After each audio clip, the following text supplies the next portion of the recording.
So I had grown out of my position as just a sound designer. I still had that responsibility, but now I had attached to it editing and some directing. So I was a useful tool.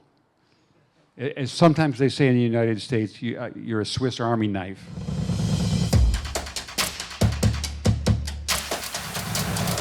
Good morning. Good morning, and have a great 15th of August. And this is a wonderful turnout for this morning. And I need to make an effort this morning to be very professional and efficient instead of, beginning with superlatives and whatnot, and just praising the Vision Award recipient of this year. The conversation that you are about to participate in is with an encyclopedia of cinema that goes way beyond his biggest, most famous achievements. And I think this is a very, very important moment in the history of the Locarno Film Festival. I'm extremely grateful to all the people that helped us getting it off the ground. And with no further ado, I want to introduce the man that makes dreams come true. Please welcome Ben Burtt.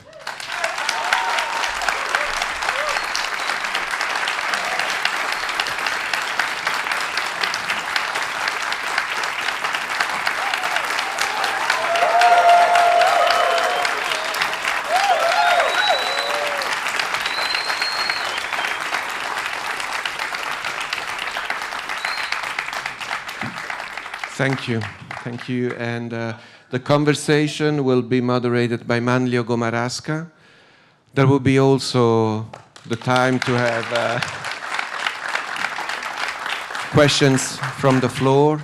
And thank you again for being here. Thank you, Ben, for making time in your very, very packed schedule. And enjoy the session.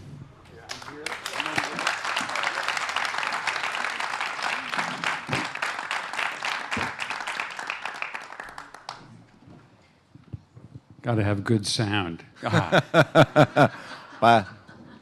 So Ben, Yeah. first of all, I was the emotion yesterday night to be on Piazza Grande in front of that huge audience receiving the award.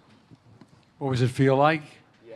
Well, I've never been to a larger outdoor theater in my life, and it was very exciting. We had a talk yesterday about many people see movies on their phone while they're riding the train, right? We've all done it. But we know that cinema and the design of it is a big screen experience with big sound, if you can manage that. So that was very exciting to see just a sea of people out there with all the beams of light and everything. It was a wonderful environment, so I enjoyed it. Thank you. So let's start from the beginning of your career. Did your family was connected with the movie business? My family? Yeah. My family was not connected with the movie business. My father was a chemistry professor at Syracuse University. My mother took care of the 3 children in the family. She also was an instructor at the university in child development. So any experiments they did, I was the before and my sister was the after. I was the bad child, and then they would do something and the good child would be my older sister. So there was no cinema background, but my father and my grandfather were photographers for hobbies, and they were very interested in technology, sound recording. And they passed along started a lot of interest in me in shooting our home movies and developing pictures right back when you used to do that. So I had a number of hobbies that came out of those activities. And which movie did you like at the time? Because it was, of course, a great cinema lover from the really beginning, a cinephile. Well, this was the 1950s, and so television was just a little small black and white image. I loved watching space heroes at the time. There was Flash Gordon, and but my parents would take me to the movies, and where you'd have a big screen in color. They would often go to the MGM musicals, and the musicals were so colorful, and there was nothing like that at home. I loved the way the movies would begin with a curtain closed, and the image would be projected on the curtain, like the Columbia logo, like we see, and the curtain would open up with the grand fanfare of music. And so it was a real show. And that was the movie experience for me, was that wonderful experience with a group of people in a theater, and this magnificent window into a world full of imagination. And when you start to make your first shorts movie, I know that one of them, Yankee Squadron, won also a prize in a student film festival. Yes, I started making films when I was about 10 years old. And I refer to that time period as backyard filmmaking, because you would round your friends up, you would get some, well, before boys, we would have weapons of some kind, and we'd film ourselves fighting or chasing one another on our bicycles or something like that. Yes, and I made a film. Like I got ambitious in high school, and got together and made a World War I aviation war movie called Yankee Squadron, and the entire budget was $150. That was just for film processing, just to buy the film, send it off. And it was all these airplanes flying in the sky with combat, and we were fortunate. There was a man who owned a lot of old aircraft, had sort of a museum and an airfield, and we drove there, and he let us use his airplanes on the ground. We could walk up to them and climb in and out. But back in our home, in our backyard studio, we built a section of an airplane that we could sit in out of paper mache, and I had to figure out how to make the airplanes look like they're flying, and I used this reasoning. I remember swimming in a lake where you go underwater and you could grab the mud and the dirt and make what looked like explosions in the water. I said, well, let's build something like that. So we got a large fish tank, aquarium, it was left over from a store, filled it with water, and we put these model planes about this big in it, and they would float through the water, and we'd film them against the sky, going back and forth. And that's actually was a great special effect. And we were able to do our combat scenes that way, just through editing of that material. So it was kind of, I was interested in science, and so I kind of solved that problem with a scientific approach of how to do underwater aerial photography, So at the time, your dream was becoming a director. That was. Well, I looked at filmmaking as a hobby. I was not looking at it as any kind of career. I went to college and studied physics with the idea that I would be a scientist. I wanted to be an astronaut at that time because I love space and all the unknown possibilities of adventures in space. And that was the time of the moon landings, the first moon landings, so that was very topical in the news, and I wanted to maybe go into space and be trained as a scientist. But on the other hand, I still love the escaping into the imaginary world of films. And I studied just what few things I could learn in books about photography, cinematography. And but I had an additional tool in my toolbox, you might say, which was sound. At that time, you couldn't shoot any kind of synchronized sound with your films. You could create a soundtrack later and dub it, but you had to do it on a tape recorder, magnetic tape.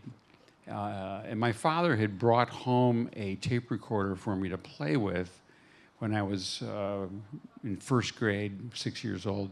I was home, I had an illness, and I had to stay home from school for a few weeks. And he was afraid I didn't have enough to do. And so he brought this tape recorder home, showed me how to record my voice. And that introduced me to yet another technology, creative technology, which was sound. And I started recording not only myself and making stories, but I started recording my favorite movies off television and stockpiling a big archive long before you had DVDs or anything of that sort. And I would listen to the films over and over and over again.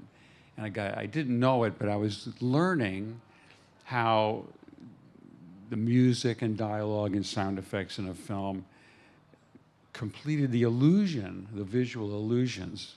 You know, the sound is very important, not something to be taken for granted. And so, you know, I got fascinated in the sound effects, and I started collecting the sounds from the movies and editing them out to use in my own films.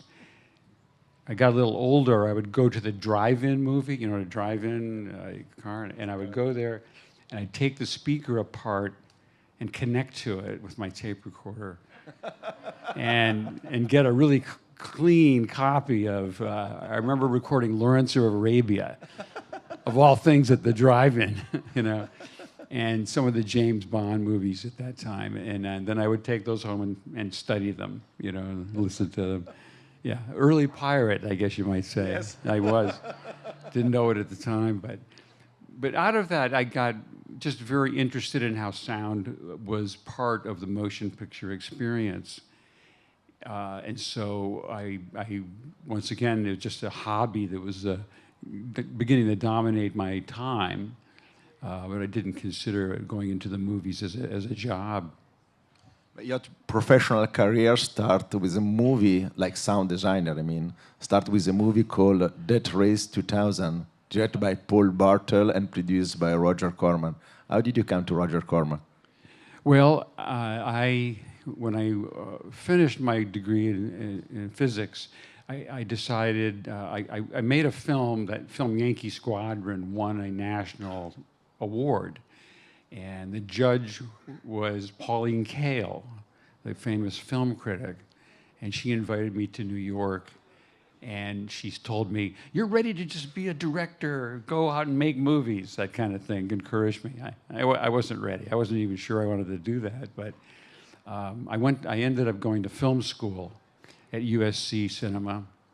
And in my few years there studying production, I needed to have income, and I was getting outside work at small places in Hollywood that did low-budget films and kung fu movies, and we were dubbing them and putting in huge face punches and things.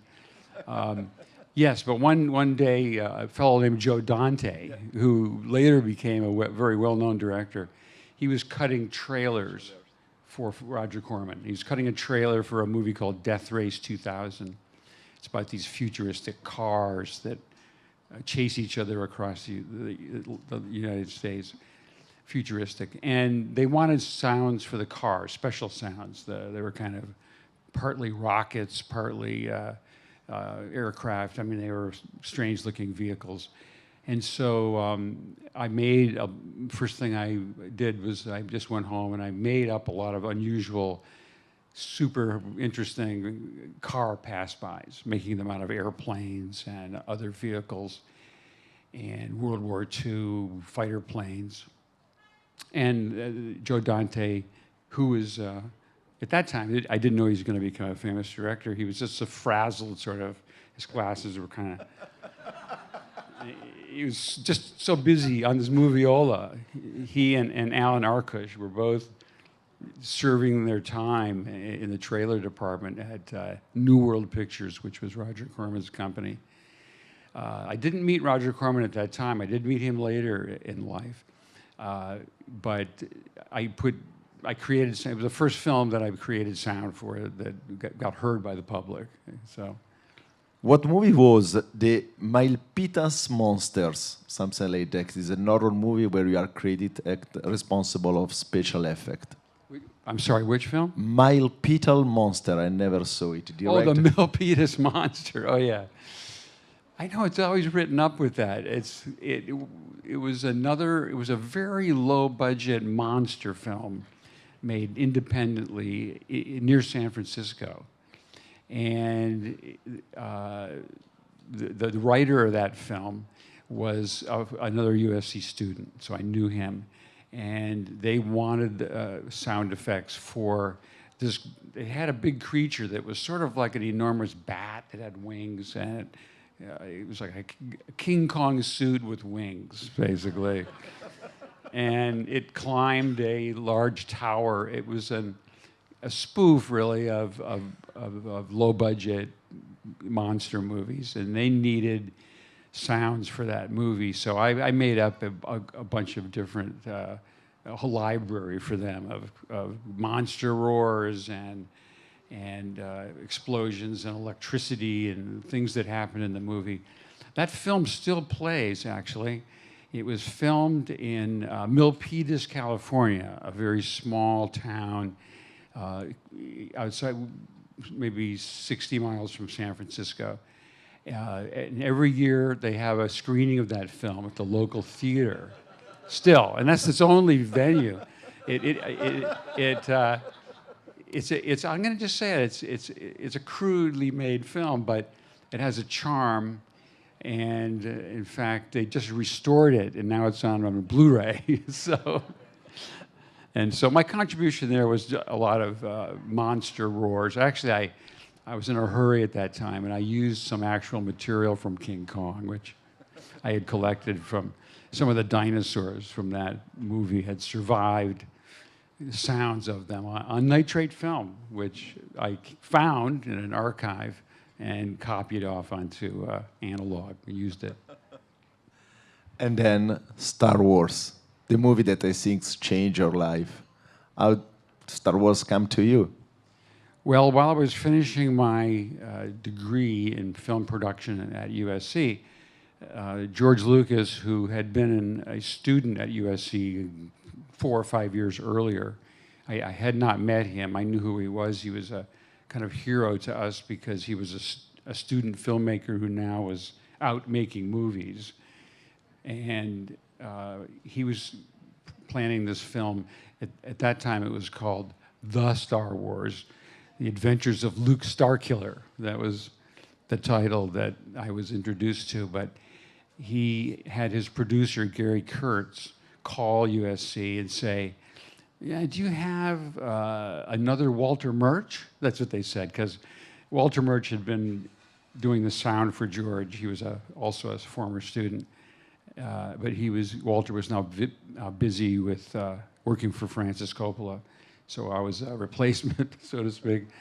And they talked to the department, and I was recommended for the job. They said, yeah, we have this guy, Burtt, or whoever he is. And I knew that they wanted someone cheap, okay, which is fine. That's the way movies are made. You get your best deal. And George Lucas had his own ideas about the process he wanted to use, and I think he wanted someone to work in sound who could be trained in his methodology. He didn't want someone who had a lot of experience, let's say, and had habits that he didn't want, attitudes about how to do things. He wanted a fresh start with someone.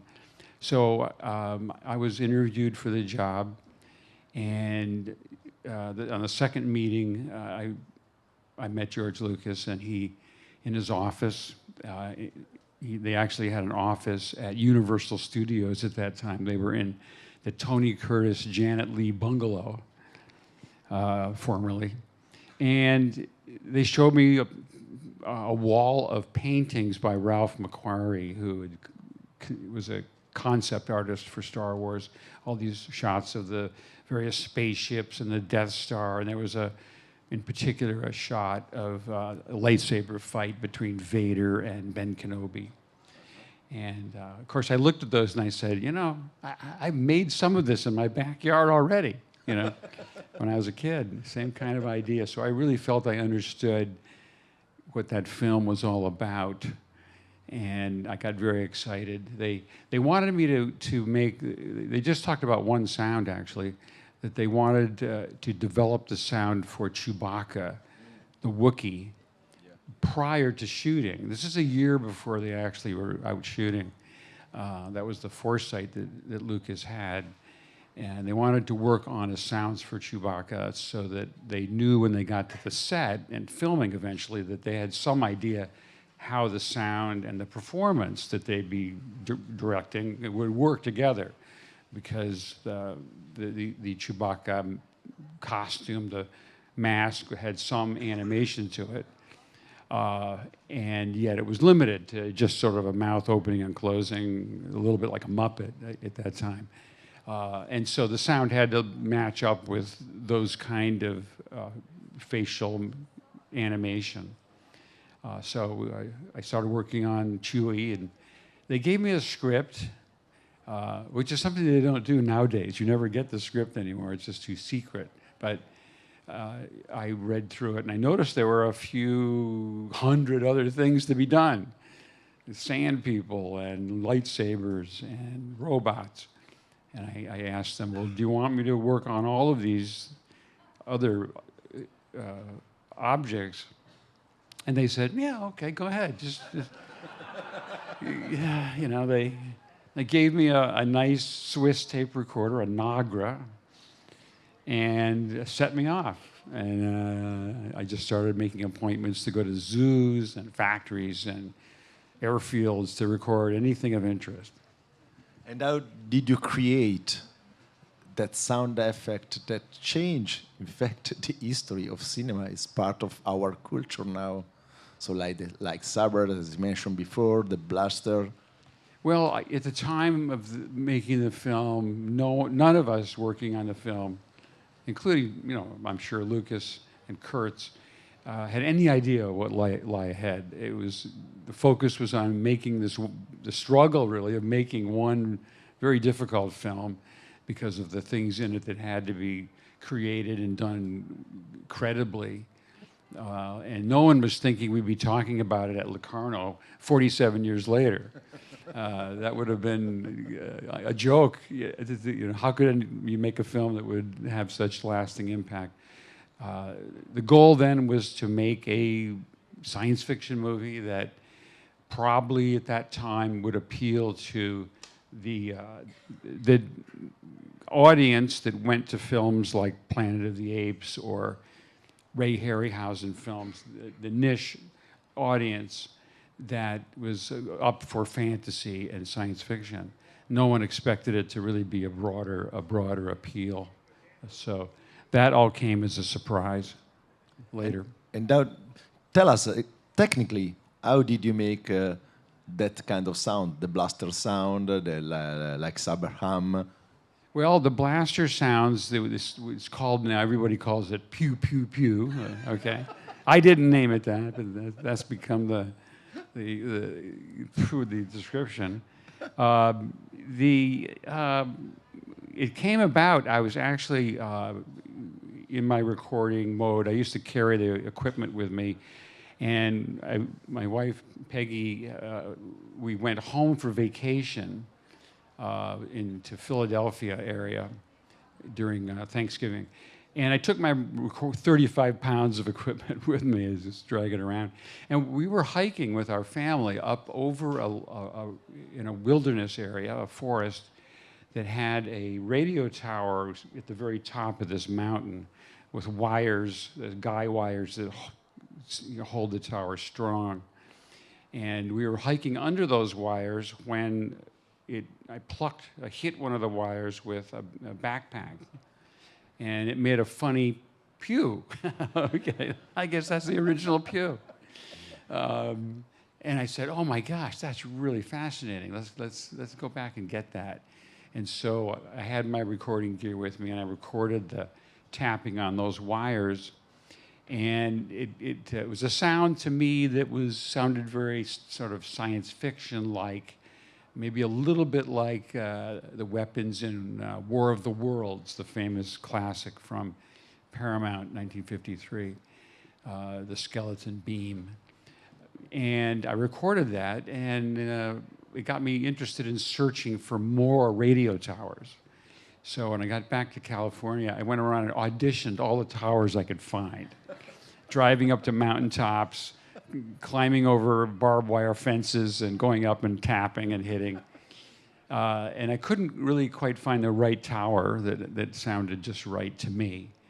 And eventually, way out in the desert, we found a small radio station near Palmdale, California.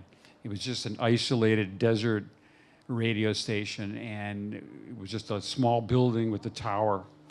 And in the building was the disc jockey on his show. And we went and knocked on the door. And, "I'd like to record your guy wires." And, "What?" You know, like, "Okay, go ahead." So I went outside, and it turned out there was one of the limitations, if you want all the details, a lot of the towers had these dampeners on the wires to keep them from vibrating in the wind. And when you touch those towers, it would just go clunk, clunk. But one of them, wires, did not have those dampeners. They had fallen off. So when you touched it, it went pew, okay? Pew, pew. So I recorded that, and it became the basis for all those laser guns. First of all, the hand, the stormtrooper weapons, and subsequently modified versions of it, mixed with other things for all the weapons. The pew was the wire plus a sound I had recorded of a small rocket firing, so it had a swoosh to it, and you combine those two together and create a little phasing with them, which means it gives it kind of a hollow sound through filters. And that's what we hear today. If you play video games, or you're in the other room while your family plays video games of Star Wars, that's all you hear, right? We've all heard it, 500,000 times, And how did you create the incredible beep voice of R2-D2, the robots? The robot voice was the toughest job in the first Star Wars, because there really wasn't a precedent in previous movies to judge, to see had anyone dealt with this creative problem before. You see, I was very interested in the legacy of sounds, since I was very familiar with sounds in the movies for the previous 40 years.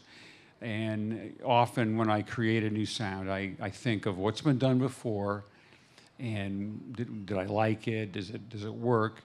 And then try to build on that, capitalize on the legacy of certain things, so people already have some education, they know what you're doing.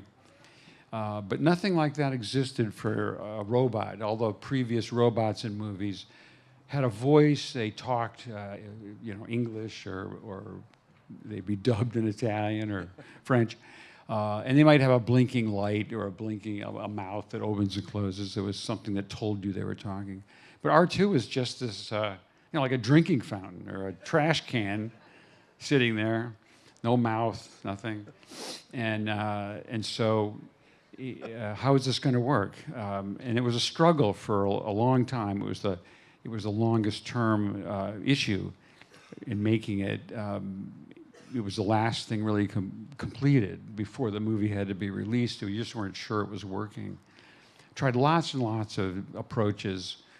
The script only just said that R2 is going to make electronic sound, a beep or a boop or something like that. Not a pew.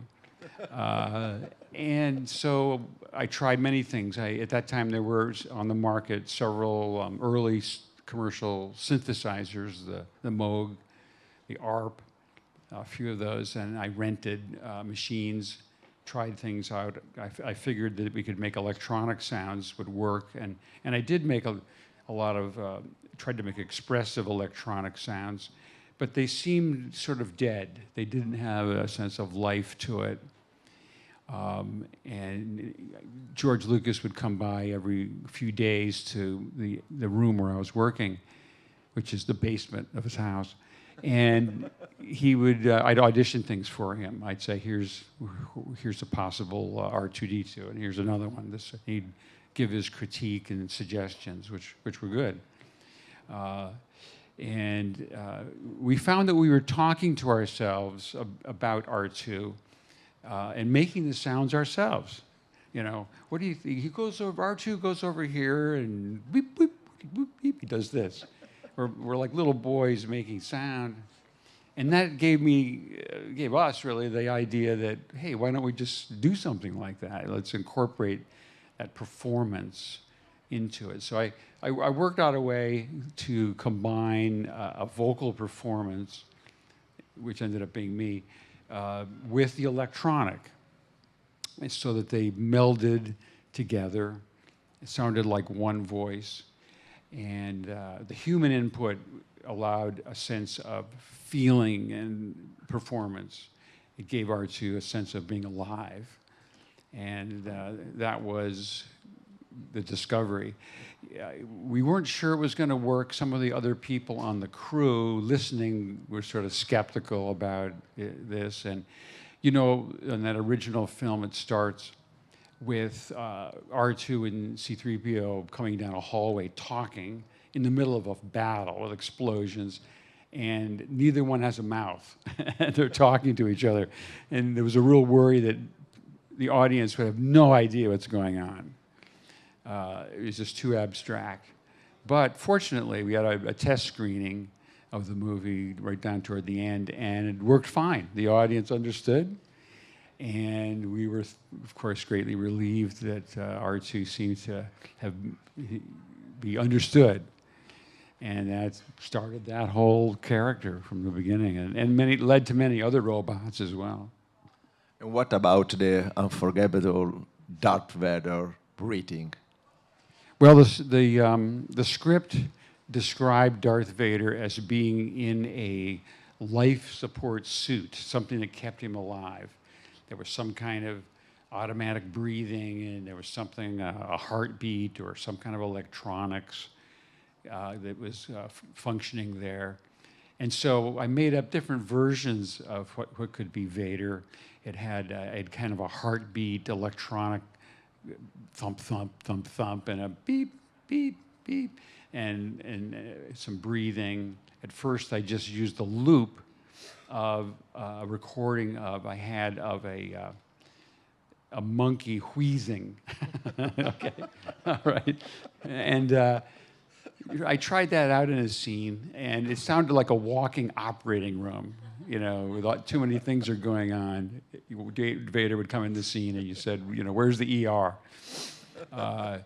So it pretty much got rid of everything except breathing, and I tried different kinds of breathing. Ultimately, I went to a place where they teach scuba diving, and they have a classes in the evening, and I went there after classes, and there were all these scuba tanks from the students lying around, and I just tried breathing in the regulator of different scuba apparatus. And I had a little tiny microphone. At that time, this was very high tech, very unusual, a little Sony, a mic, a lapel mic. That was a new innovation, something that small. And I could put it right down inside the valve of the regulator. So you got this magnified close-up of the valve opening and closing, that kind of thing. And I just breathed through it and recorded it a few different ways, not knowing I'd be talking about it now. Okay, I went back to the studio and I made up different speeds of breathing out of this sound and tried it out. See, the great thing with Lucas was that he liked to test things.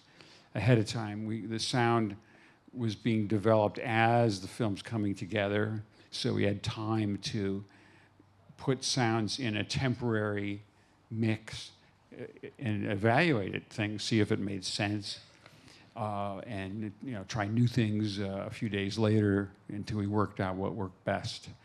That was really the vision that Lucas had that was different than most film sound production, which is usually something that takes place very much toward the end when the film is already finished editing the picture.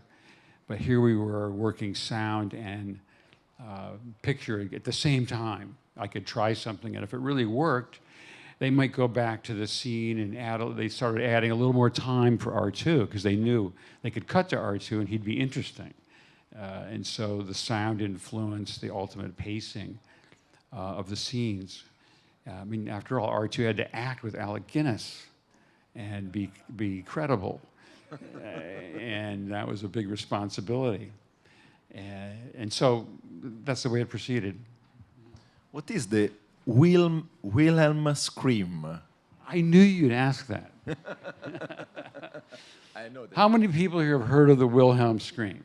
Okay, probably, okay. You know, it's funny, if I look up myself on Wikipedia, that's the first thing I'm noted for. It's the great achievement of my life, which was a joke. Now, maybe that's good, I don't know. But it happened. It's a scream which is used excessively in movies. And it started out as just a little joke. I mentioned that I recorded films when I was young. I got very familiar with the repetition of sounds from the various Hollywood studios. I could hear the thunderclap, and I'd say, "Oh yeah, that's Fox," or "That's Warner Brothers." They all had the same signature because they just reused their material. And there was a scream of a sort of a death scream in the Warner Brothers library, and it was in many westerns and science fiction films like Them, the one with the giant ants.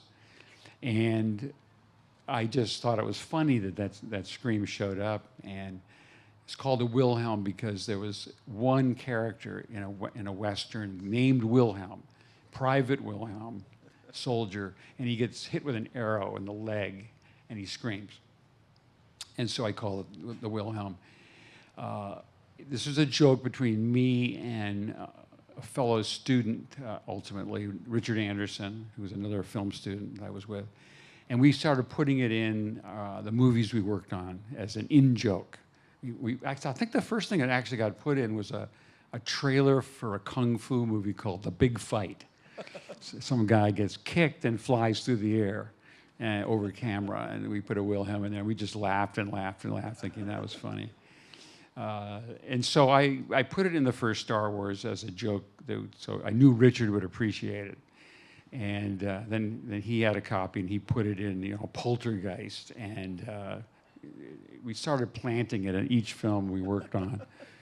Over the years, I put it in every Indiana Jones film, and so on. And Richard was putting it in, Reservoir Dogs, and so on and so on.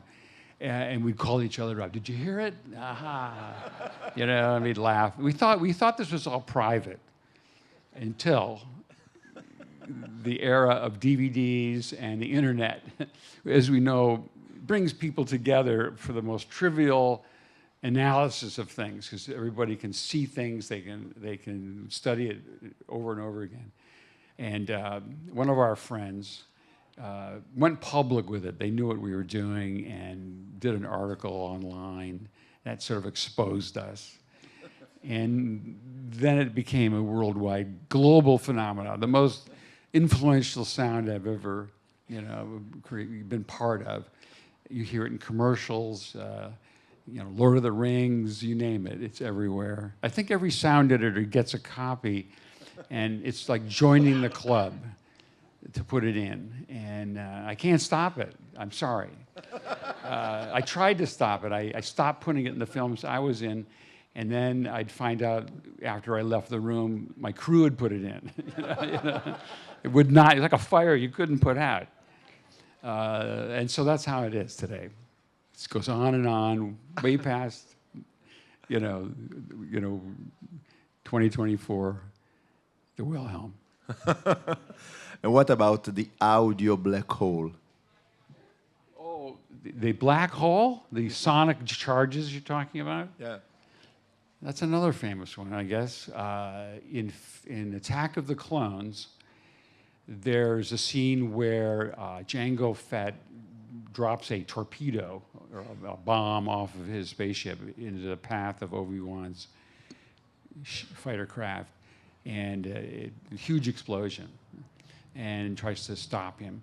And when we were putting this mix together, I had made a sound for this explosion in space. You know, there is no sound in space, by the way. So I was violating all the laws of physics that I was taught. But I was always trying to think, well, if there was an explosion in space, what would it sound like if you could hear it? And I had made up this kind of twanging sound, and I put it in the mix, and something didn't quite have the impact that I wanted. And then I thought of something which is delaying the sound. Just like the relationship between lightning and then thunder, that you rarely hear those in sync with each other unless it's right overhead. There's a flash, and then moments later, the boom of thunder. I thought I'd capitalize on our familiarity with that kind of experience.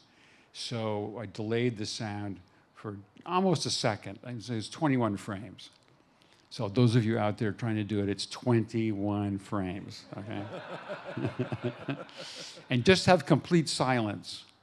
And it's one of the things you learn doing sound in, say, a highly densely packed action picture is that you have to have dynamics. There has to be quiet moments if you want something that follows to seem loud. You have to have contrast. You have to have scenes in your movie without music, and then when music comes in, it's fresh, or have silence is good to have, or near silence. And so we put in this gap of almost a second with no sound, and then you hear the sound. And it comes as a surprise to the audience, but then it's a pleasant surprise because it's what you expected to hear. And so you tease a little bit, and then bang, it's there. And I didn't realize, but it gave everybody a real pleasure. It was pleasure producing. I don't know why exactly. But I think it had to do with our experience with thunder and lightning, because we know that a thunder is a hugely energetic part of nature, and so it gave scale to the sound, contrast, something that was derived out of our own experience, mimicking our own experience. So yeah, the sonic charges. In the second Star Wars trilogy, that in fact is a prequel of the first trilogy, you are also the editor of the movie. How was that experience? Why George Lucas called you to be the editor? Well, what had happened, I was always around the editing room observing what was going on as the first trilogy was cut. Because the sound was included in the daily process, so I was aware of what was going on in the picture.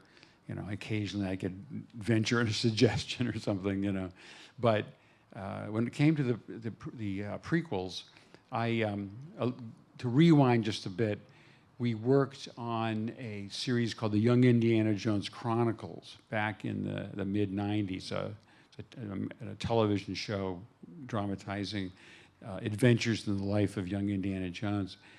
And I was involved in that series because George Lucas liked to do pre-production and create temporary storyboards for action sequences so that you could work out the editorial issues cheaply, quickly, and with flexibility before you had to go out and shoot the real expensive shooting. And he knew that I knew a lot about old movies and battles and dogfights and airplanes. And so he asked me to find all this footage and put it together as a little storyboard. Uh, and so I started cutting it together using a tool he had invented called the Edit Droid, which was an early editing system on video. Shoot on film, edit on video. And so I started putting together these sequences, and then we needed to shoot a few things with actual people pretending to be our characters. And so I shot that and went out with just my friends, backyard filmmaking again. I dressed up as young Indy, of course, and rode a horse and did things. And sometimes George would film from a moving truck or something. So I just got more involved in the editorial process, the second unit directing.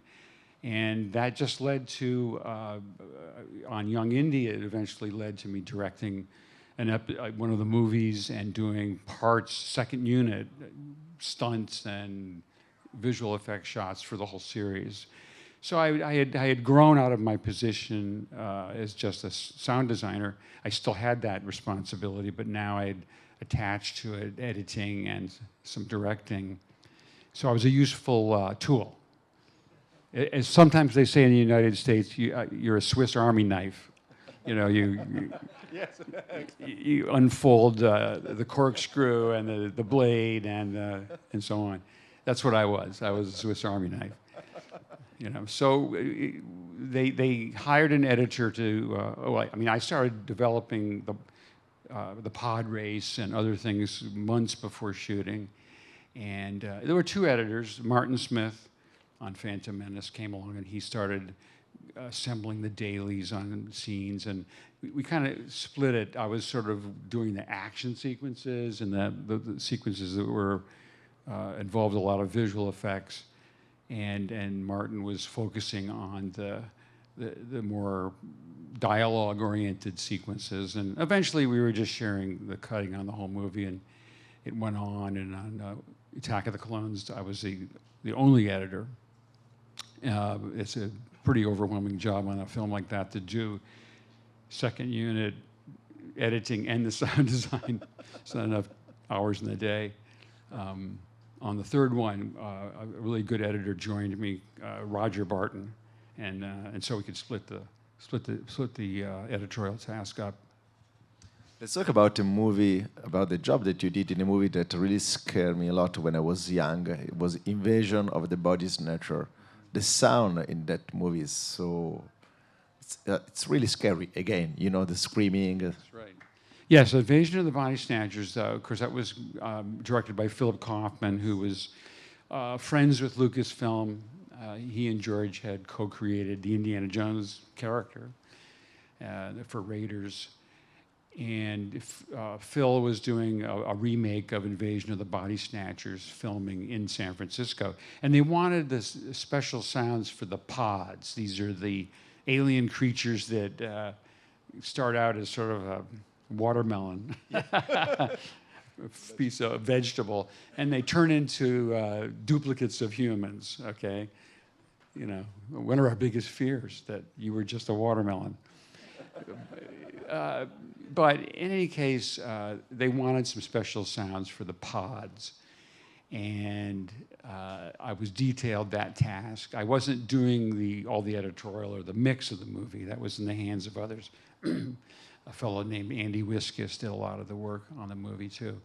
But I was focused on the pods. And two things. The pods had a presence when they were just evolving and turning from a pod to human, and I needed some kind of evolution of sound. And at that time, Peggy and I were she was pregnant with our first child named Alice, and we went to the doctor, and they did a sonogram where you listen to the heartbeat. At that time, that was brand new, science fiction. And I recorded that weird swishing heartbeat of our child, Alice. And she's okay today. She's married. She's right.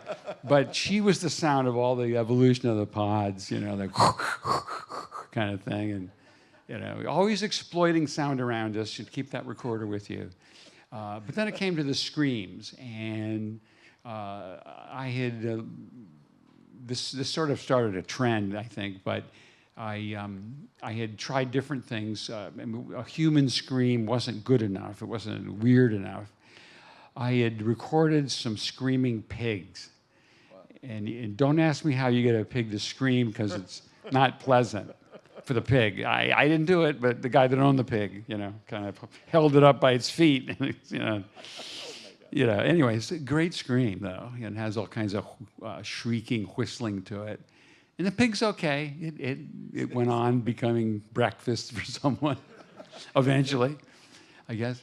But the trick was to take. You wanted to have a scream that lasted much longer than a normal scream, and you take a scream and you take a recording of it and make a copy, and then reverse that copy so it's backwards, and then splice it to the forward playing. So you get a scream that builds, and then stays big, and it goes all the way to the end. And you don't run out of air, so to speak. And normally when you scream, you're running out of air, and it kind of dies toward the end. But this gives you a superhuman effect of strength. It's as strong at the end as it was at the beginning. And you could make it as long as you wanted. You could stretch it out. So that's what happens on the scream. It has that long sequence, preceded by near silence, by the way. Exactly. So that's important. It comes as a shock because of the way it's put into the film, and that was the scream. So I'll just say one last thing. I kind of learned that idea of the extension by analyzing the Tarzan yell in the old movies. The Johnny Weissmuller Tarzan yell, famous from the 1930s. I did a lot of studying trying to figure out how they did that, and I discovered that it was, once again, a sound forwards and then the same sound backwards, connected, called a palindrome, if you make it up a word for it, because it gives something it sounds human, but then it does something a human can't do, and it gives it a kind of a superpower and magnification. And so thank you to Tarzan and Alice, our baby, and you got the scream. The pig. The pig, I don't know what his name was. I'll call him Alfonso. Yeah, I don't know. Where did the voice of E.T. come from?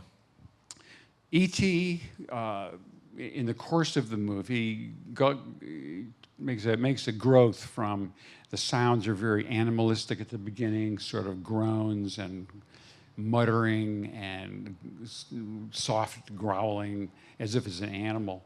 And eventually it learns some words in English like Elliot and phone home. And so I had lots of animals I could use to build the inhale and exhale.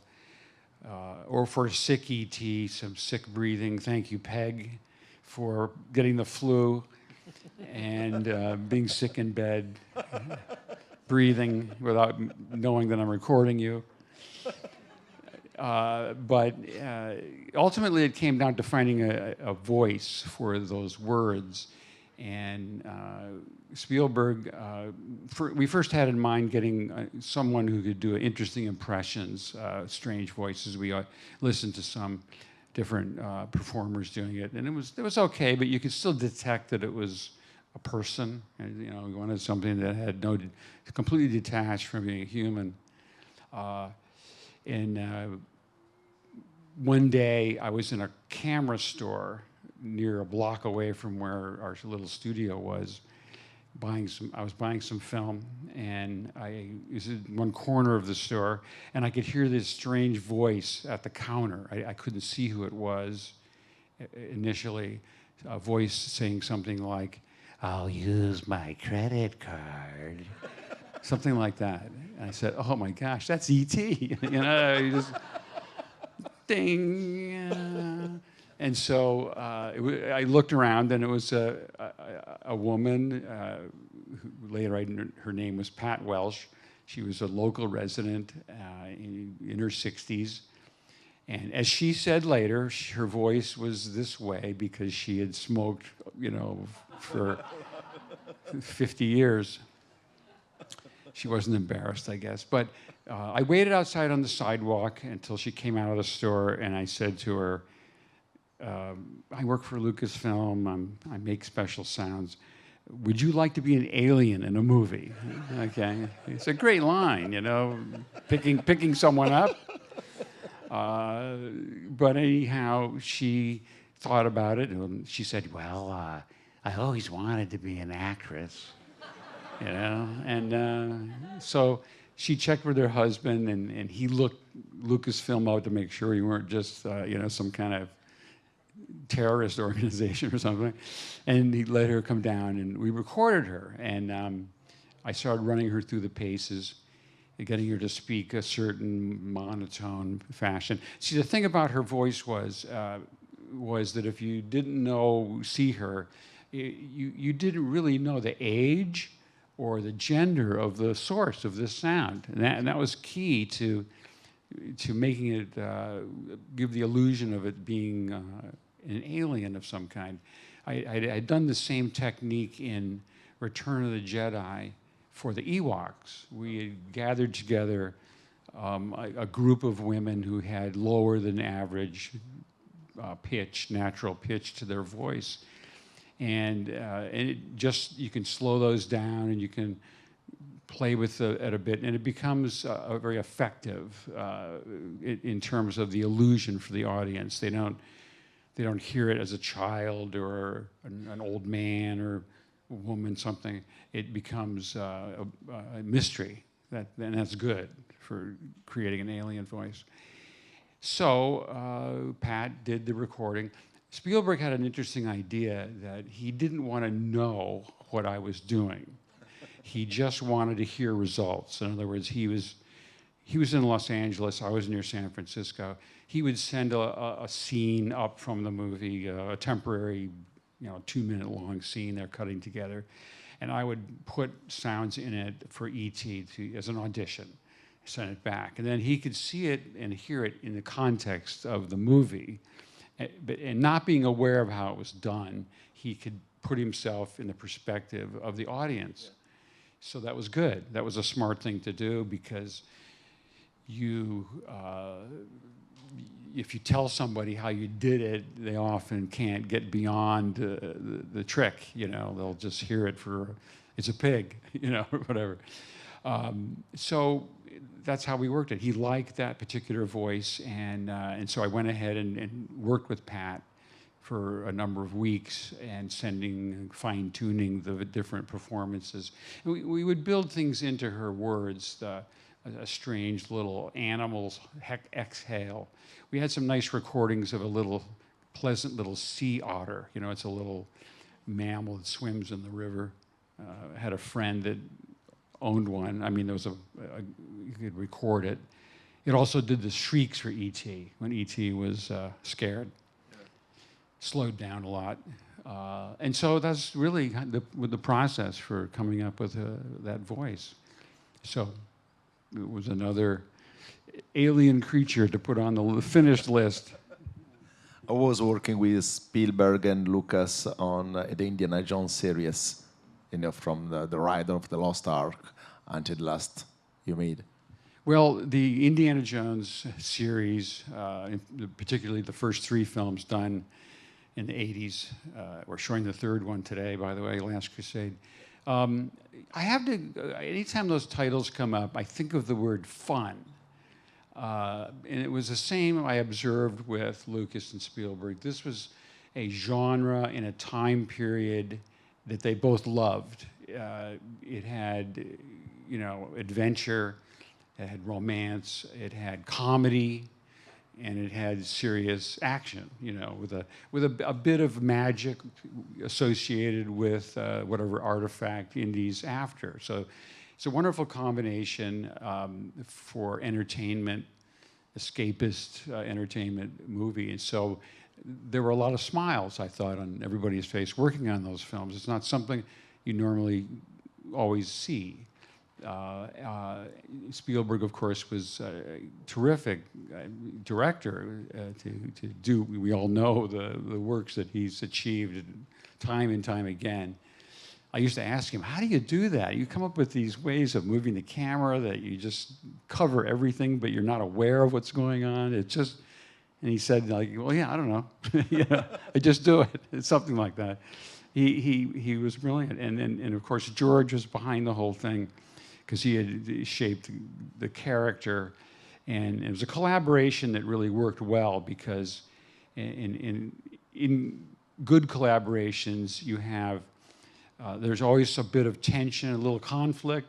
You know, person A wants a certain thing.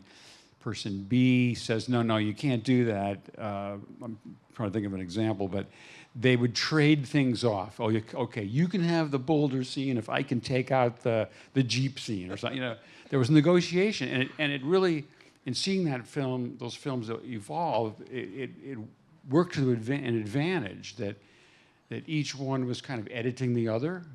You know, we all need someone to tell us when we're, say, going down the wrong path, or we're wrong, or to inspire them to go to find a solution. And that kind of collaboration, I witnessed it in the post-production, mostly on those films, which I thought benefited both of them in those movies.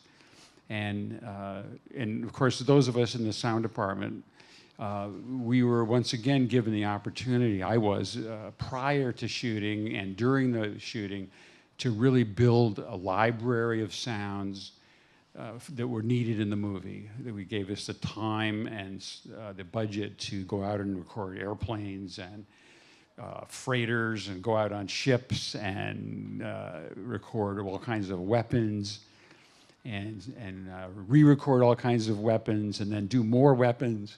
Why do we do so many weapons? I don't know. It's fun. But it was quite interesting to be engaged in those films.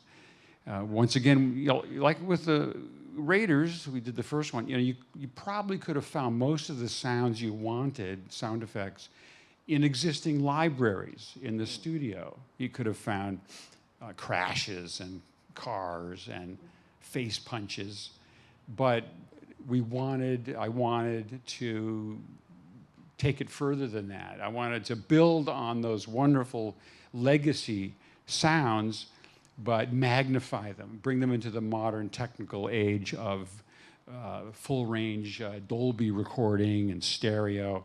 Remember, this was kind of a revolution that was taking place from going from all films being monaural, optical track, which had lots of limitations. Of course, they did wonderful mixes for years, but we wanted, certainly in the post-Star Wars Apocalypse Now era, we wanted to grow and have sounds around you and have greater subwoofers, and of course, indie was a great opportunity because we exaggerated everything. I always refer to those films as being like a comic book sound, you know, where you punch and there's the balloon that says kapow, you know, written in the comic language. That's the kind of sound that we were making. An incredible voice you created are the voice of Eve and Wally in the Pixar movie. Can you tell me something about it?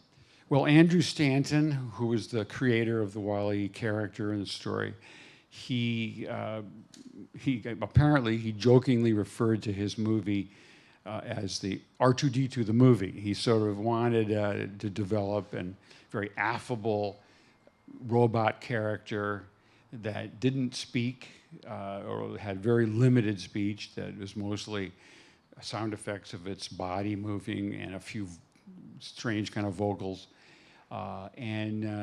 Someone, his producer, I think Jim Morris, said, well, why don't you just talk to Ben Burtt, the guy that did Wall-E? So they got in touch with me. Pixar is in the Bay Area, San Francisco, so it's nearby. And I went over and looked at about 10 minutes that Andrew Stanton had already put together with just still pictures, storyboards of the beginning of the film where Wall-E's out on his daily work activities, boxing up trash and so on. Singing and playing his favorite music.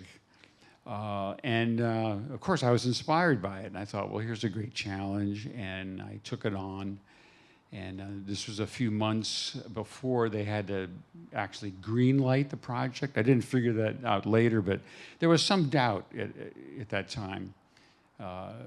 Could you make a movie in which the main characters don't really talk in any kind of elaborate way? They don't use a lot of words. Would it sustain the audience's interest?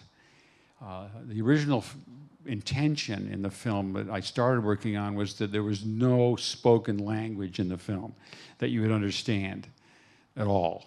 And that was a goal at one point. And as things went along, you just couldn't tell the story without having, otherwise you'd have Wally just putting cassettes in his machine, listening to the exposition from the past, but if you know the movie. And so I kind of took a little bit of the R2 idea to come up with a voice that was a human performance would be part of it, but it had to have other elements to it that made it seem electronic, machine-like. And Wally wasn't going to beep and boop and buzz like R2. It had to be different. So I struggled along trying different things for a few months and trying different voices, a few different character actors. I often ended up experimenting on myself because I'm always available. You know, it's like the scientist in his lab takes the potion because there's no one else around to test it. Jekyll and Hyde, I think that's what it is.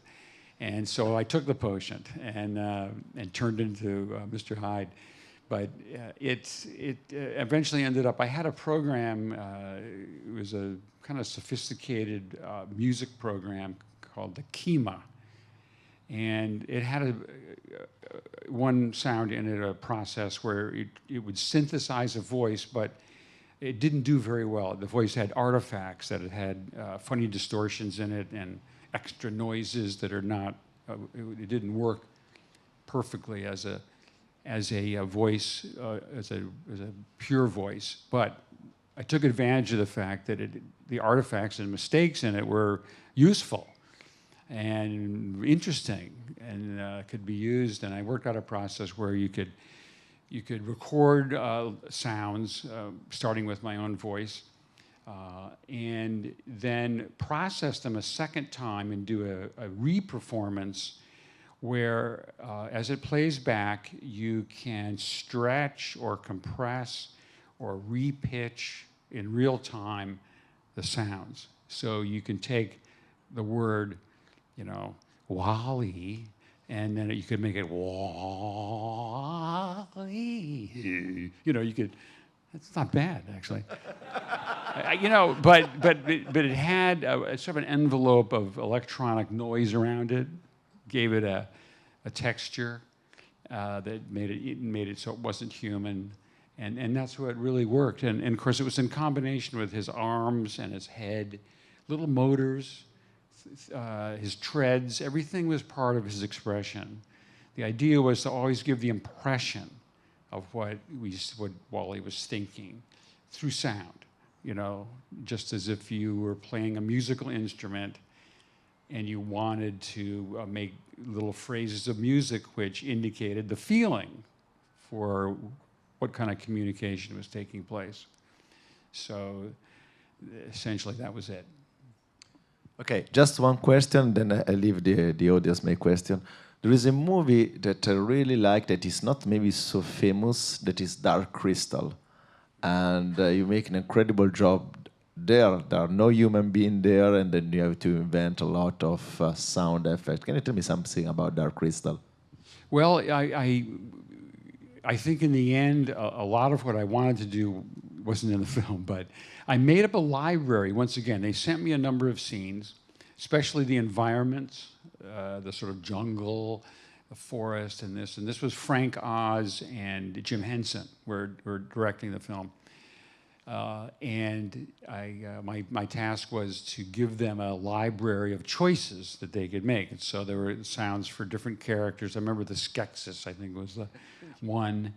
and a lot of these strange environments, Augres Observatory, all the clockwork machines that go around. That was really just going to a clock store and recording all these different clocks and then playing them all together. and the ticking gets out of sync, and it makes up for a very interesting...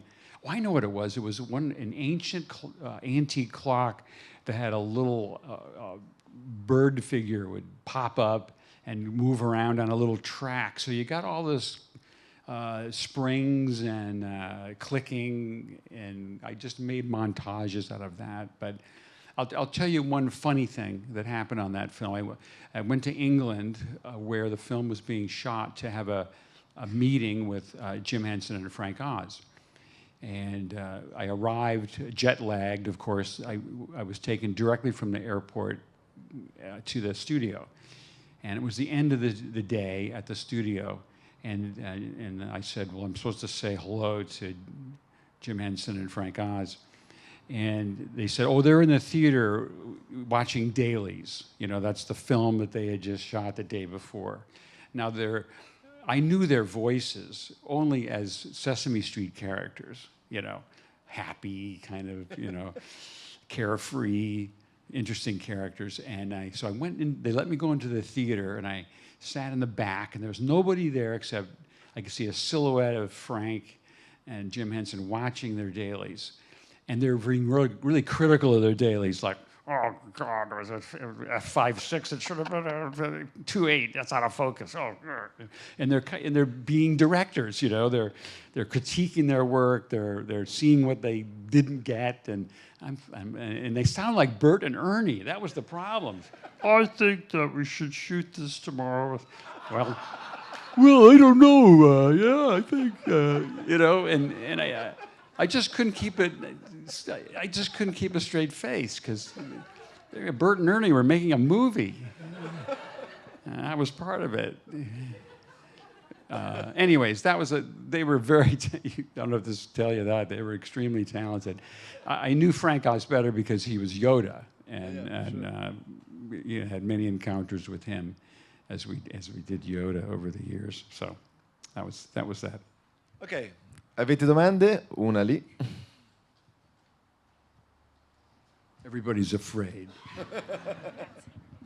Buongiorno, io però parlo solo italiano. Quale potrà essere l'apporto dell'intelligenza artificiale? Oh, I got one. Just a minute. I got my alien translator. Ok, thanks.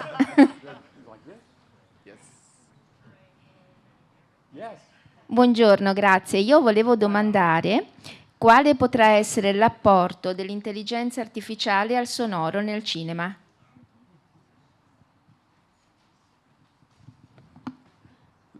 This is amazing. Hello, Vader, are you there? What is the contribution of AI going to be to creativity in the future, I think? Well, we all understand, and with a little bit of trepidation, that we're on the verge, or we already have begun to wander into the world of AI. I have done some experiments and done some, you know, voice cloning, and tried various programs that are available. And I was, as a user, as someone who's always trying to find new sounds and new ways of modifying sound, I thought it was fascinating. It was almost scary that, especially if you misuse it to make alien voices. I mean, not misuse it legally, but to find ways, just like the program of WALL-E, which had flaws in it. You ask it to do something that it normally wasn't programmed to do. So I think I would see it as a creative tool for someone like myself that just opens up another world of discovery. But I also, obviously you see there's the danger of losing the individual signature of a creative person. That is, in the past, you rely on your own experience, your own inspiration, which in a way is a collection of, you've been trained through your whole life, but your idea is unique to you and your emotional state. Whereas I think relying on the AI entirely, you're using other people's other voices, and I think that's, to me, that kind of feels uncomfortable. I don't want to feel like I'm borrowing all the good ideas that have already been out there. You know, it depends on what the AI models are trained on. So it's obviously there's legal things to be worked out all over the place for voice actors, and it will replace, you can tell, it can replace a lot of recording activity as it currently exists. Voiceover actors, this sort of thing. So it's a danger, yeah. It's a bit of a Pandora's box, if you know what that is. Yeah.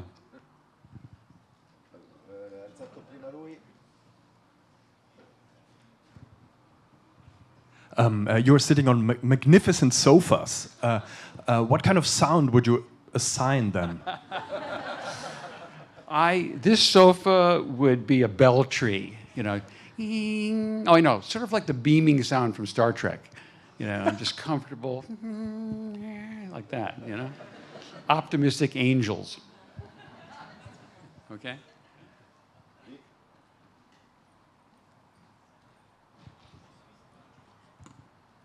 Hello, Ben. Good morning, everybody. My name is Wilhelm. I'm a music composer, science fiction, film music. And eventually you get to somebody to talk to in the film industry. And if you want to promote your song, say, well, I'm sorry, we all run the budget already. Anyway, we are too late by a couple of weeks, so keep trying, but for the moment it's nothing. And then if you investigate, you see they all stay with their common stuff that have already worked before. So that's very little risk-taking. Do you have any creative or magic way how to get through that one and get to these guys that they take some risk and take some newcomers? Can you clarify just for, I wasn't quite sure, you're saying that we want to clarify the usage of old sound? Or no, in general, just proposing my music. And when you get eventually talk to somebody, which is a music supervisor or whatever, he keeps telling you, well, not bad, but we have anyway our guys, we worked in the past with it. We have no budget, we have no time, so we cannot take any risk. So for me, it's with all your experience you have, maybe it's any magic way or any creative way to get finally through to these guys. Let's try something new. You're asking the question that everybody who wants to be contribute to the film industry, how do you get a break? My observation has been that even if you're talented and have good ideas and material, it doesn't guarantee that you can be hired. I see this happen all the time. But I've always seen a trickle of people moving upward. I think what I tell people who are seeking this is that you need to develop a trust of the producers or somehow. Usually that means you do something first that is not what your ultimate skill. And I mean, if someone wants to be a director, they should start as a production assistant. They have to accept something and work their way upwards, because all the promotions in the business are based on someone trusting you. That, like you say, the risk-taking. Now, in the case of music, at least you can come to them with examples, correct? You can say, here's some things I've composed. Can you get them to listen to it? I don't know if there's a forum for that. I can't give you a magic solution, honestly. I wish that I could. So I'm sorry. Okay?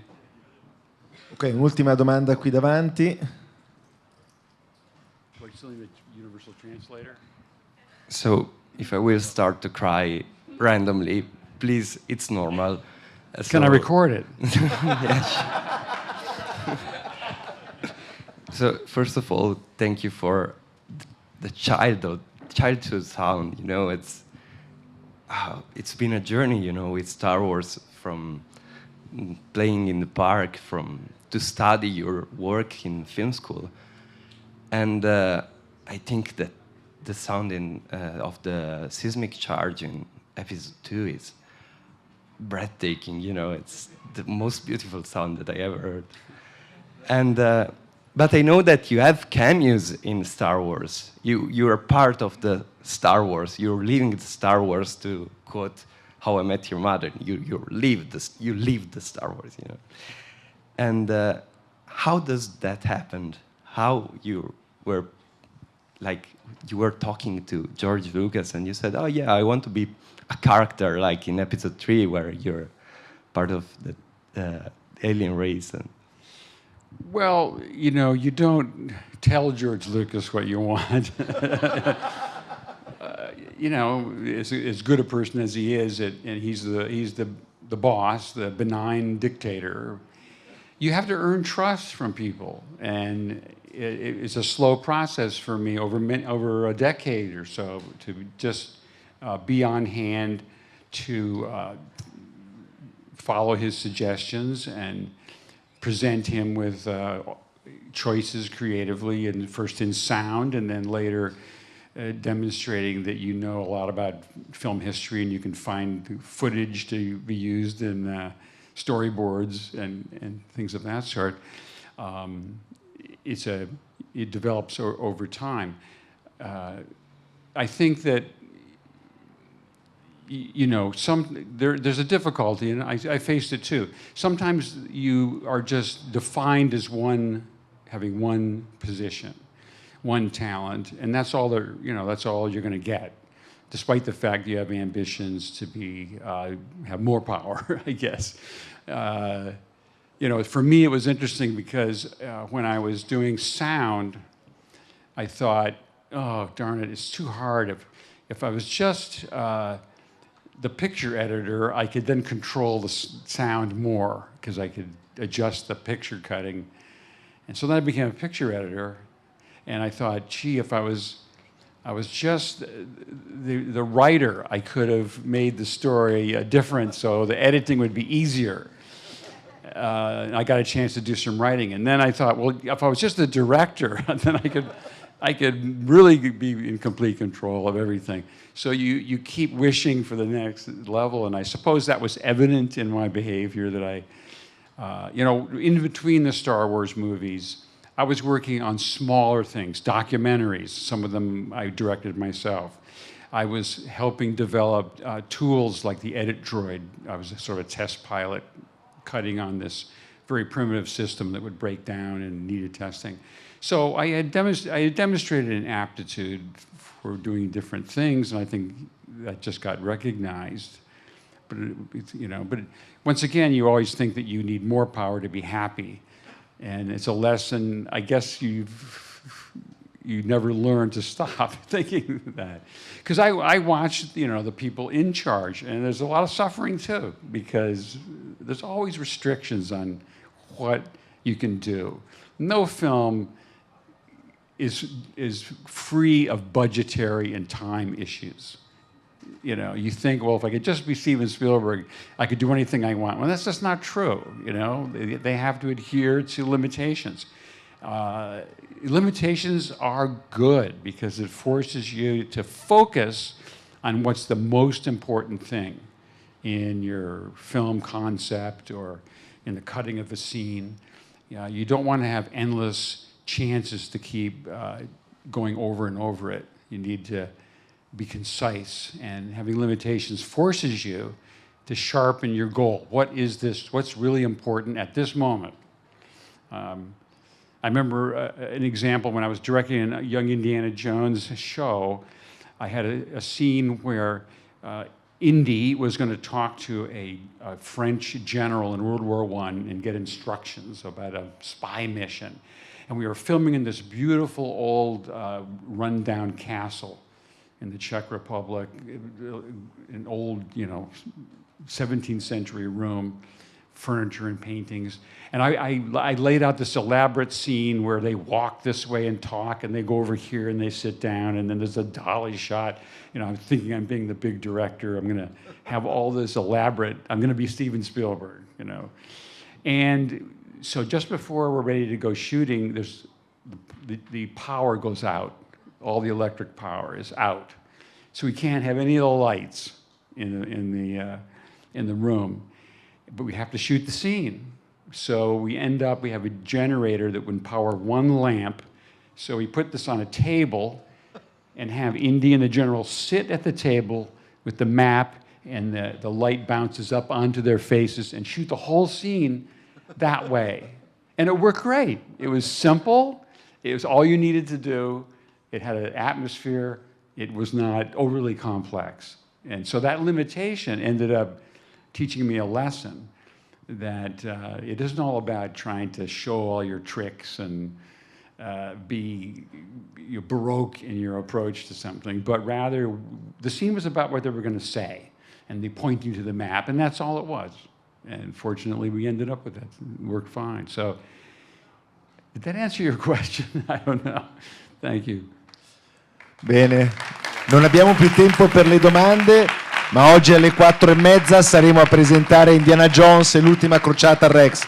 Thank you, Ben. Thank you very much. For everything. Thank you. Thank you.